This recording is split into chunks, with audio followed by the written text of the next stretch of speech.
Salut à tous. J'ai lu « Je n'ai pas d'attirance pour toi » de Marie Mayel.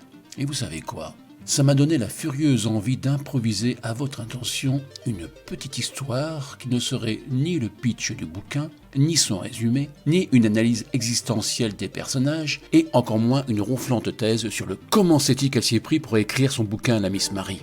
Non, mon historiette serait plutôt le futur de ce livre, tout en étant sa genèse. C'est compliqué ? Ok, j'y vais, et ceux qui m'aiment prendront le train.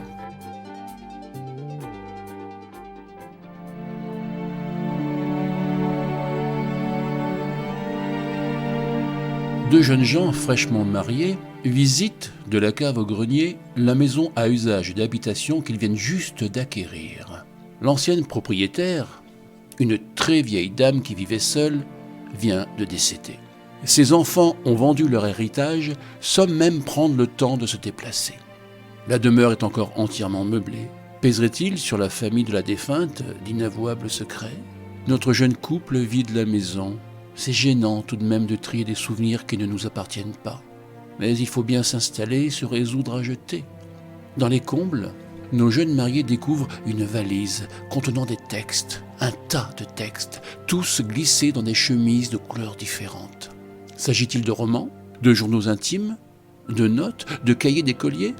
Certains feuillets sont imprimés, d'autres sont manuscrits. Sur chacun des dossiers, une main féminine a inscrit des prénoms masculins, des prénoms féminins. Peut-être s'agit-il de celles et ceux qui noircirent ces pages il y a longtemps. Pourquoi il y a longtemps ? Parce que des dates sont inscrites. Des dates suivies d'annotations griffonnées en rouge. Enfin, ils mettent la main sur une feuille de papier pliée, sur laquelle il est noté « Merci de remettre cette valise à mes enfants ». C'est signé Claire. Claire, c'est le prénom de la mamie qui vivait ici. Ces documents sont sans doute personnels et très intimes. Les jeunes gens ne se reconnaissent pas le droit de les consulter. Et pourtant, motivés par un impérieux besoin de savoir, ils craquent, elle comme lui, se mettant à lire encore jusqu'au bout de la nuit. Ils découvrent alors le fardeau de cette famille. Des événements qui, sous la plume d'un Courteline ou d'un Feydeau, auraient peut-être donné lieu à un vaudeville qui, joué sur des scènes de théâtre parisien, aurait fait le bonheur des habitués des grands boulevards. Mais une autre suite attendait ces manuscrits. La jeune femme est émue par les notes, ces notes au jour le jour qu'elle vient de découvrir, et le hasard voulait qu'elle soit auteure. Mais est-ce vraiment du hasard ? Marie ? Oui, j'ai oublié de préciser que l'auteur s'appelait Marie. Réunit tous les écrits. Elle les corrige, les assemble, les unit. Le tas de feuilles devient livre. Un livre témoignage, un livre de confession posthume, un livre testament. Une fois l'opération achevée, elle adresse le résultat de son travail aux enfants de la vieille dame, leur demandant également l'autorisation de publier cette histoire.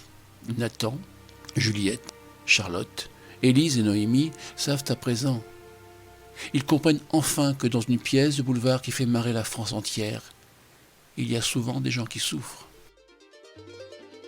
Vous voulez en savoir plus ? Je vous comprends. Lisez donc ce bouquin. Il revisite le genre d'une manière habile.